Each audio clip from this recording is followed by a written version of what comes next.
Welcome to the Weekly Wars podcast, where two guys who talk about Star Wars way too much have decided to record it and let you listen. Be sure to check every Wednesday to get the latest episode. And now to Zach and Rhett. Welcome to Weekly Wars, your weekly dose of all things Star Wars. I'm Zach. And I'm Rhett. And this is episode 14 of our Weekly Wars podcast. The Bounty Hunter episode. We actually had a request for this one, so we wanted to go ahead and cover it. And bounty hunters are awesome, right? They're a huge part of Star Wars, which is kind of funny considering that in the original trilogy, in either trilogy, they make kind of a token appearance, I guess, more than anything. But they became such a huge part of the mythos that now it's inescapable. Yeah, there's a couple things that have contributed to making like space bounty hunters or bounty hunters in general really popular, and Star Wars is definitely one of them. Oh yeah, Cowboy Bebop would not be a thing without Star Wars. You're going to get so many anime people mad. They're going to be all like, no, it was before Star Wars. Because facts don't matter to people like that. It's true. Anyways, so yeah, we just wanted to talk about some of our favorite and or most memorable bounty hunters. Because these first couple that I wanted to bring up are definitely not my favorite. But that's why I want to mention them. Because they are in sharp contrast to some of the others. Like, for example, Zam Wesell. Zam Wesell, for someone who can literally change how they look, which is like the largest advantage you could possibly have in like bounty hunting or espionage or right. Like why do anything. You need Bothan spies if there are changelings? Get a flippin' changeling to do it for you. Maybe Zam was the last one. Oh, and they murdered her. Jango's like, I don't care. Go die with the rest of your species. Well, and I guess she was trying to be sneaky, but she had an open window to go in and just blow Padme up. So Zam Wesell's from episode 2. Maybe we should introduce in case no one knows who Zam Wesell is. Right, we're just going on. You don't need to know. It's fine. So the bounty hunter from Attack of the Clones who sicks the poisonous giant centipedes, which is like a D&D encounter for second level characters. She sicks him on That's funny. Padme Amidala, and she is the cause of the big old chase through Coruscant's cityscape with the speeders and people falling through the sky and all that. That probably makes sense, too, because the DM's all like, wait, you aren't going to sit in there and guard her? You're going to stay outside of the room. Okay. Whatever you want to do. Yeah, pretty much. So what I think is hilarious about her is that they actually show, while she's driving, she's able to change into her natural form, quote unquote, I guess, what you assume is her natural form based just on the movies. She changes into her natural form and then back to her bounty hunter character, I assume. Right. So it's like, what I want to know is, if she can change that quickly, can she not assume another face? And if she can do that, why did she not do that in the bar? Why not go into the bar, throw off the veil, switch into someone else, grab a loose cloak somewhere and throw it on, and they just have no idea what happened. Or her clothing is bulky enough, she could have had any other outfit underneath and just James Bond that stuff just right rip off, it off. and change her face. She walks out a guy. They never would have known what happened. Well, and this kind of goes to how you make the prequels better, which we definitely need to do a full episode on. Yes, because she is vastly underused. Right, like they could have been chasing her the whole time, like trying to figure out where she is, because like she could be the villain carrying through the movie. As opposed to sort of all other Jango everyone else, sort of Dooku sort of the Newt Gunray, Geonosians, and yeah, Newt Gunray is like kind of Nemoidians. still there hanging out, and it's like, why? You stopped being relevant before the prequel started. Like, no one cares.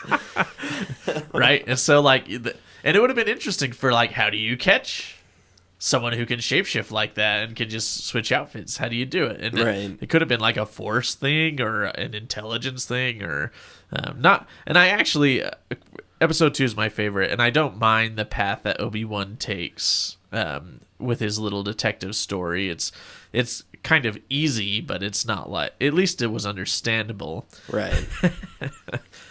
Yeah, I just can't get over the fact that she could have been so much more. She could be the bounty hunter to end all bounty hunters, but she's not. No. Like, she could, I mean, if she's a good bounty hunter, she could change to look like the brother of the person she's trying to capture, show up where he's at, be like, hey, I'm here to help you. He opens the door, bam, done. Bag tagged. It would have been awesome. Well, and it doesn't make any sense either. Why was Jango Fett there watching a bounty hunter? So he had been hired to do the bounty. He hired another bounty hunter and then watched that bounty hunter fail to commit the bounty. Well, see, I don't even have a problem with that as much as I do with the fact that he stood there in plain sight and then jetpacked away in plain sight. It's like, if you want to remove yourself 3 times from that situation, sure, that's fine. Like, you know, create trails that are harder to get through because you muddle the waters. But he's like, I'm going to go through a tertiary party, and then I'm going to stand there and show myself and fly away with a signature jetpack just so that they know it was me. When he could have gone and killed Padme while both the Jedi were chasing down Zam. Like, yeah, and that perfect distraction. Like, that's what it should have been. Padme could have been dead. And then it'd be like, what? And then even the whole, like... Well, no, we don't want Padme to die. I'm just saying. Well, yeah, we don't want her to die. But that's what it should have been. Someone could have chased Zam, probably Obi-Wan. Well, no, not probably. It should have been Anakin, but the way that they set that scenario up, it was Obi-Wan for some reason. Yeah, Anakin's the one that should have been hot-headed and leapt through the window. He should have caught Zam, and Obi-Wan could have stayed back and fought Jango for the first time to set up their epic encounter later. Yep. That would have been pretty fantastic. That would have been great. No, that's not what happens. And, you know, if they hadn't have seen Jango, then the Geonosian Dart would have been like a complete mind boggle, because it would be like, okay, we go to wait, did I say that? No, I mentioned the wrong planet. It was the Kaminoan. The Kaminoan poison dart could have been like, he goes to Kamino, he's like, I don't know who this is, and then it's like, oh, maybe it's this mercenary that they're cloning millions of guys from.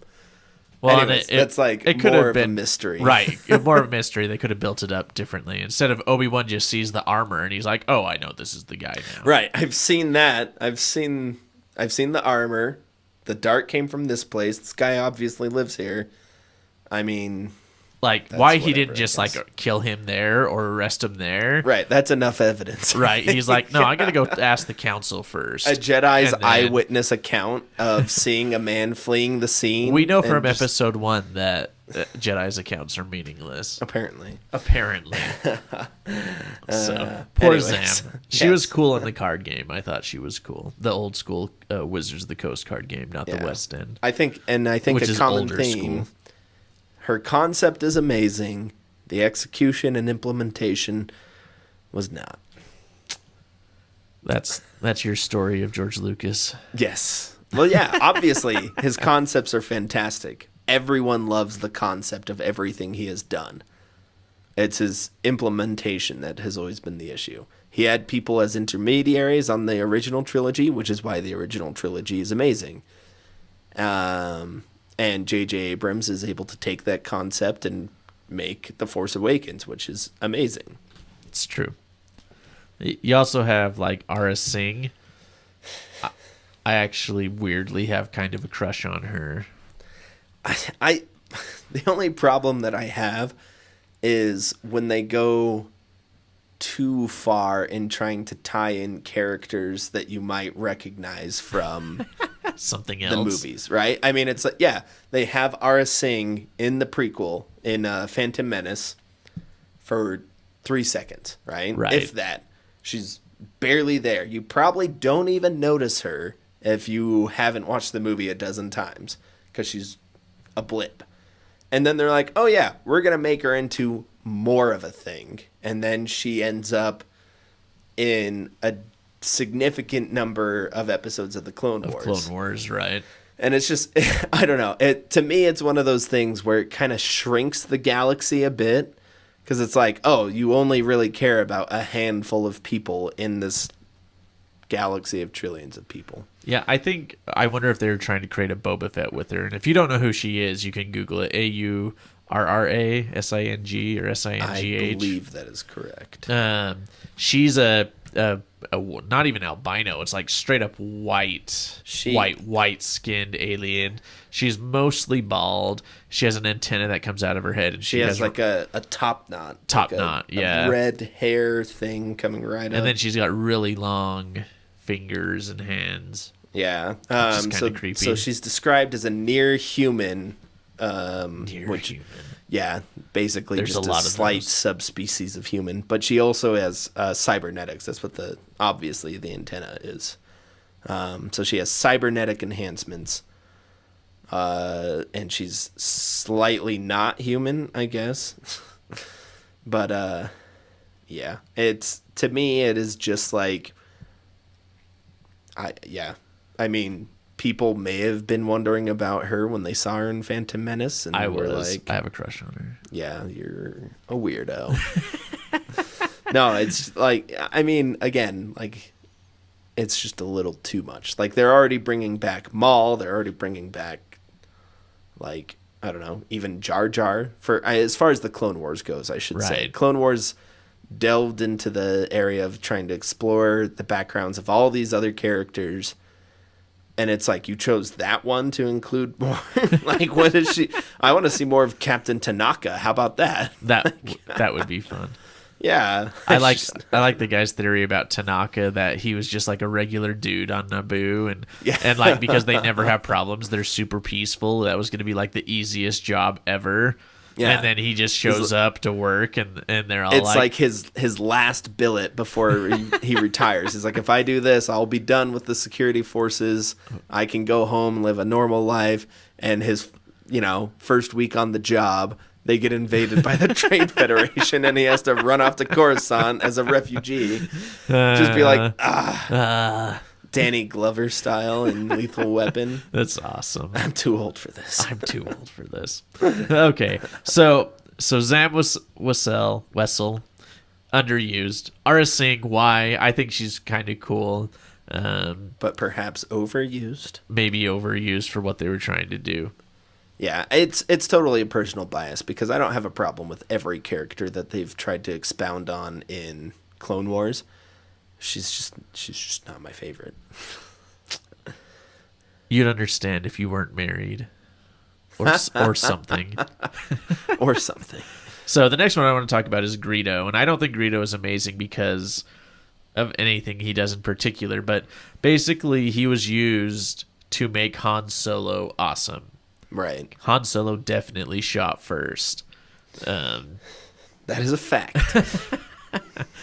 Take that home to your parents on Thanksgiving dinner. I have never seen it where he hasn't shot first. Let me just say it that way. So if you've seen it that way, you're watching something different than I saw. Well, and I think what's funny about that argument is that the original intent about it is that Han shot first.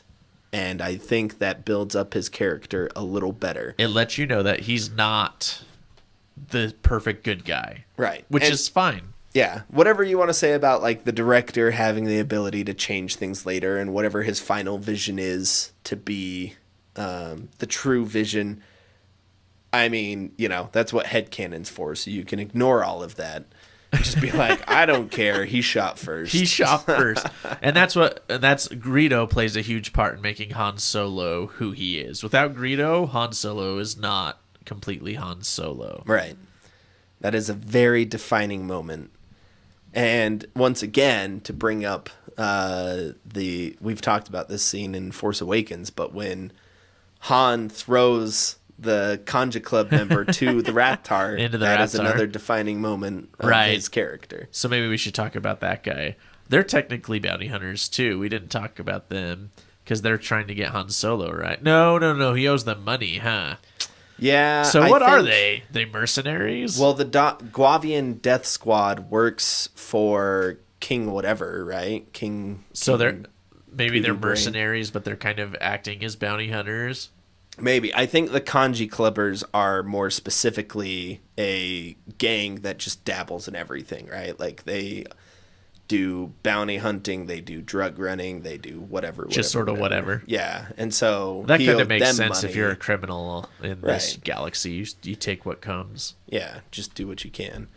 But the Guavian Death Squad, at least as far as I've interpreted it, is more loyal to the king that they're trying to take the Rathtars to, right?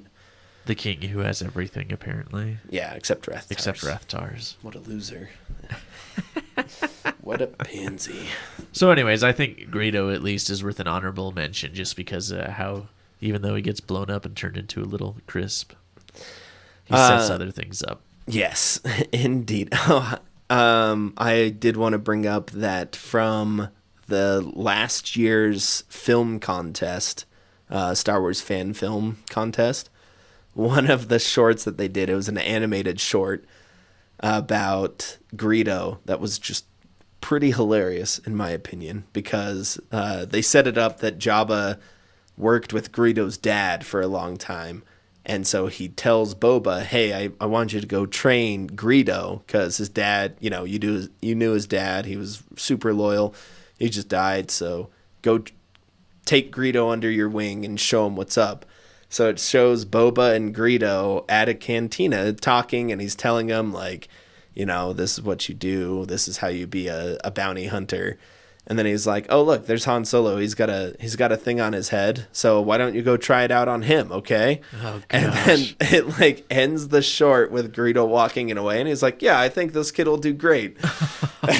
So That's kind of dark. That's awesome. I haven't seen that one. yeah. Spoiler alert. Sorry. Go watch that if you want. It's on the Star Wars website. It's pretty fantastic. Oh, that's great. That's great. So I think one of the more memorable bounty hunters that they've introduced with Clone Wars is, well, I would say most people think he's one of the most memorable bounty hunters is Cad Bane, because he is just fantastic in all, like, everything he does. And that's again, like, he's not a character that they had to bring in from any of the movies. He is a brand new character, and he was freaking amazing. They open the universe. They have this cool dude that can go in and infiltrate the Senate, infiltrate the Jedi Temple, steal a holocron, take on Obi-Wan and Anakin. Like, he just does it all. Well, because he's we awesome. actually have debated this to some extent at work, too, because StarWars.com did an article about the best bounty hunters or their favorite bounty hunters in their opinions. And I think the Clone Wars team was kind of involved in writing that, or they had some Slightly influence. biased. Yeah, so there's some slight bias in that they said Cad Bane. But they make a really good point, which is that Cad Bane actually succeeds at being a bounty hunter. Greedo fails, Zam Wessel fails, Jango Fett in the end fails.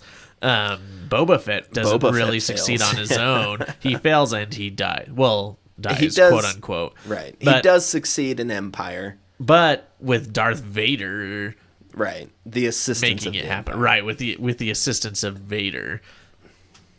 And so, and we're going to talk a little bit about Boba Fett here in a sec, but Cad Bane is actually very successful and does things and accomplishes tasks as a bounty hunter and is formidable even against Jedi. He knows how to trick the Jedi. He knows how to outwit them so that he can accomplish his goal.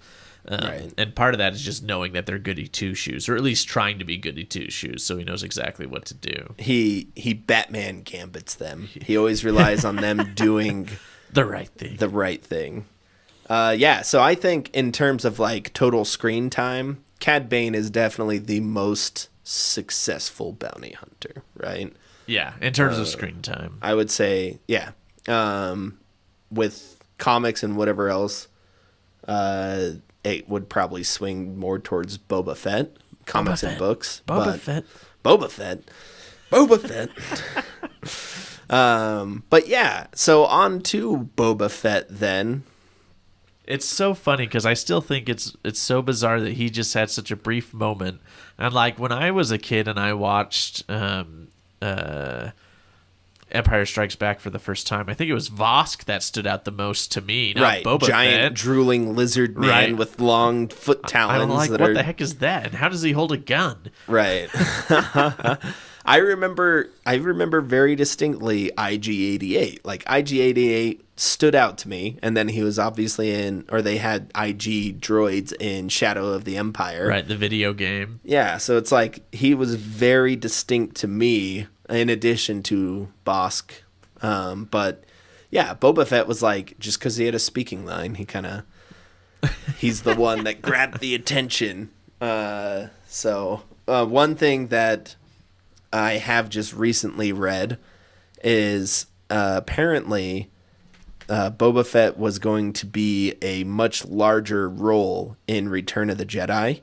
One of the original screenplays, I guess, had him as one of the main villains, which is why they included his segment in the Star Wars Christmas special cartoons. He has, more stuff talking about him being a great hunter and blah, blah, blah. But then they changed it and decided to assign to him an ignominious death rather than being a substantial villain.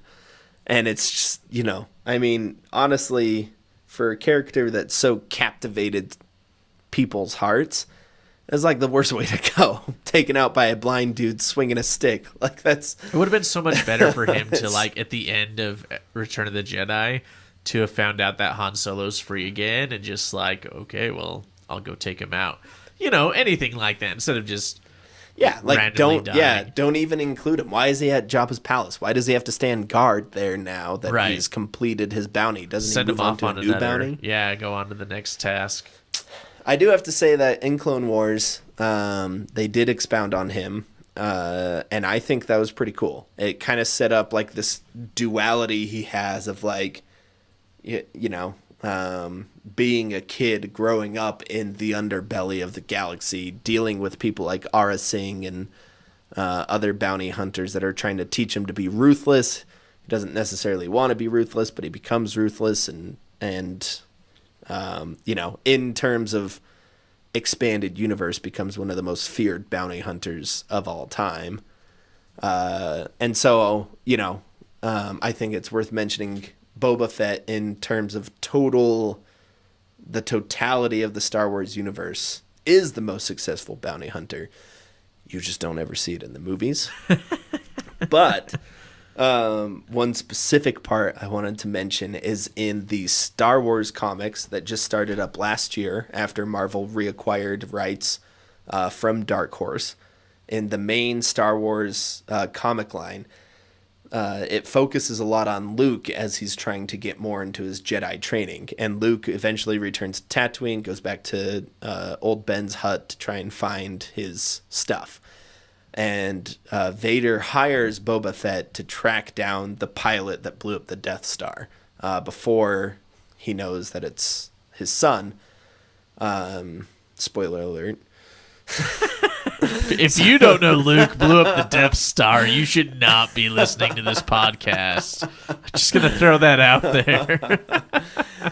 So Boba Fett tracks him down. He goes to the Mos Eisley Cantina, and he's like, hey, tell me where Luke Skywalker is. And everyone's like, no, who are you?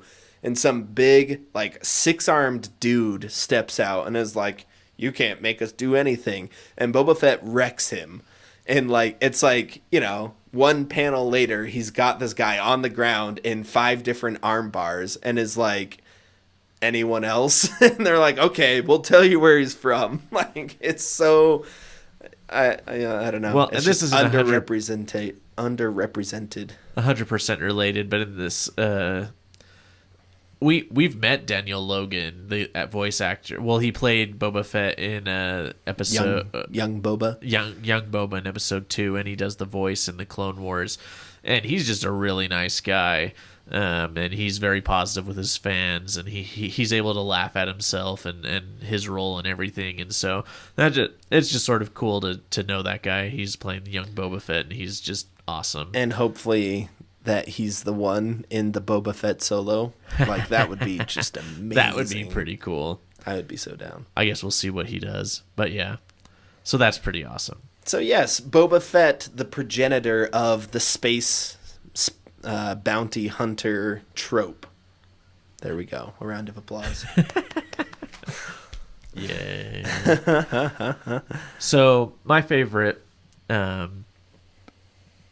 is more for potential than anything, because we don't see a ton of it, is, well, if I'm going to say for potential, I'm going to say my number one favorite bounty hunter is Ahsoka. We don't know, but we know that Asajj Ventress, who used to work for Dooku and Palpatine, and she was sent to be an assassin, basically, but she failed so many times they kicked her out, tried to kill her. No, we're done. She ended up becoming a bounty hunter, but her and Ahsoka sort of had some interactions towards the end of the Clone Wars series. It wasn't very positive interactions, but I'm guessing, or I'm hoping, that they were setting up some Asajj Ventress and Ahsoka bounty hunter type tasks. What was Ahsoka doing in the time since she, spoiler alert, left the Jedi Order to her role in Rebels? Because there's been about, what did we determine? It's like 15 years or 10 to 15 years that have passed? Yeah, it's 15 or 16. So did she go on some adventures with Asajj? And so Asajj has her lightsabers, and she's been trained by the dark side, but she gives up the dark side and just goes and becomes a bounty hunter. So I think those two ladies were bounty hunting together, and it was probably amazing. And one of the things... it should be noted, she doesn't give up the dark side, but she gives up the Sith. The Sith, yeah. Yeah, that's a good point. But Ahsoka has a curved hilt in Rebels. Who taught her that? Where'd she pick that up from? So anyways, I think Asajj is awesome, and she does some cool stuff. She does fail a lot, but I mean, she was fighting the greatest Jedi the galaxy has known. 2 of the greatest Jedi. Several of them. She's fought all. She confronted Yoda, by the way. They didn't really fight because Yoda's just too amazing. But she did confront Yoda. So I do also want to throw out there is a book that I own. I have not yet read it because I am trying to read some other books right now. But it is called Dark Disciple, and it is the story of Asajj Ventress and Quinlan Vos being hired by, I guess Ventress being hired and Vos being tasked to assist her in the assassination attempt of Dooku. Dun, dun, dun. Which just sounds amazing. I mean, it has a whole lot of dark implications that the Jedi Council's resorting to assassination, and it obviously fails, but I am supremely intrigued to find out the conclusion of that story, because Vos and Ventress, as far as I understand at this point, neither have been confirmed dead during the Purge and the subsequent dark times. So it could set up all kinds of stuff. Maybe they went off and had babies in some random corner of the galaxy, and they're raising a whole bunch of Jedi assassins or Jedi Sith.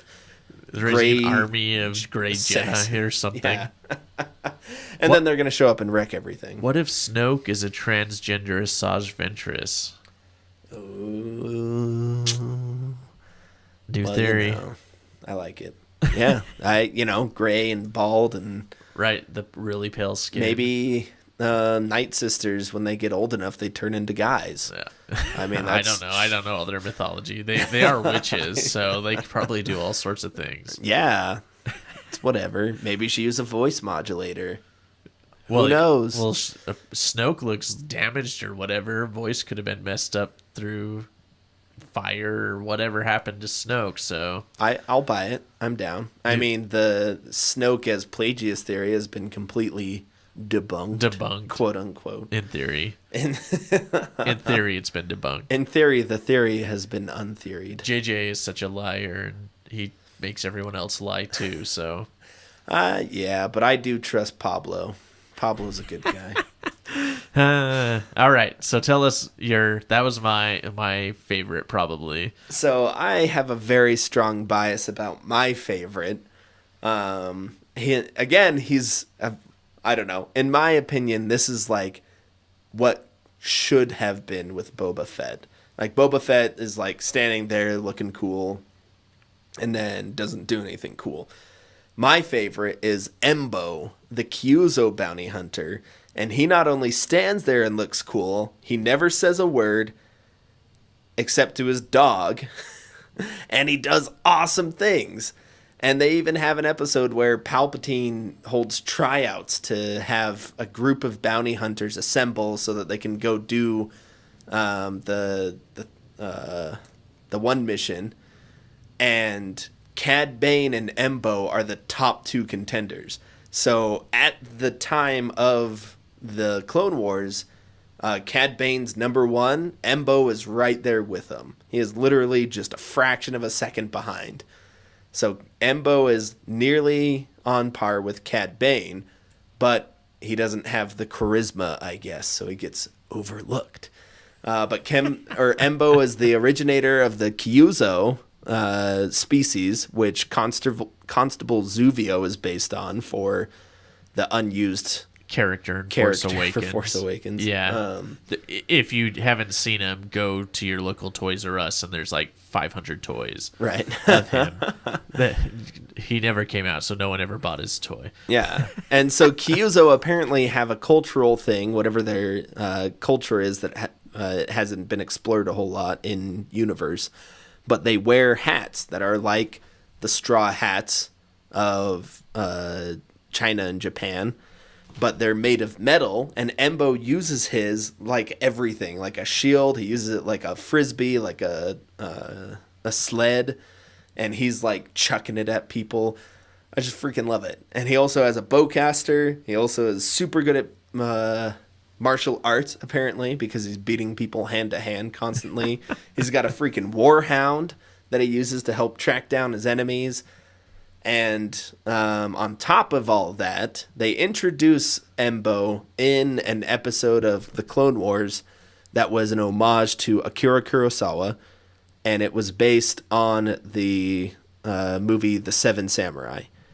And Embo's character is an obvious allusion to the Seven Samurai character known as Kyuzo.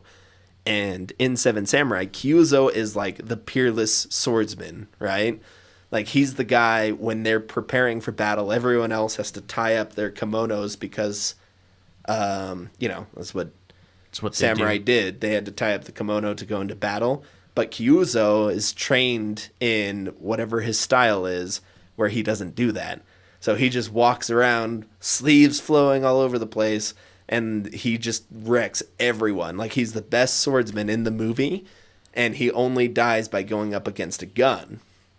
So it's Embo's species is named after him, and Embo is that character. Like, he is just peerless on the battlefield, and it makes me so happy. That's a great episode of Clone Wars, too, if you're a fan of Samurai and Seven Samurai in particular. Like, it's really cool. They do a pretty good job of getting the story in when you only have 20 minutes. Yeah. 25 minutes, yeah. 22 or whatever it is. So there you go. Embo is my top.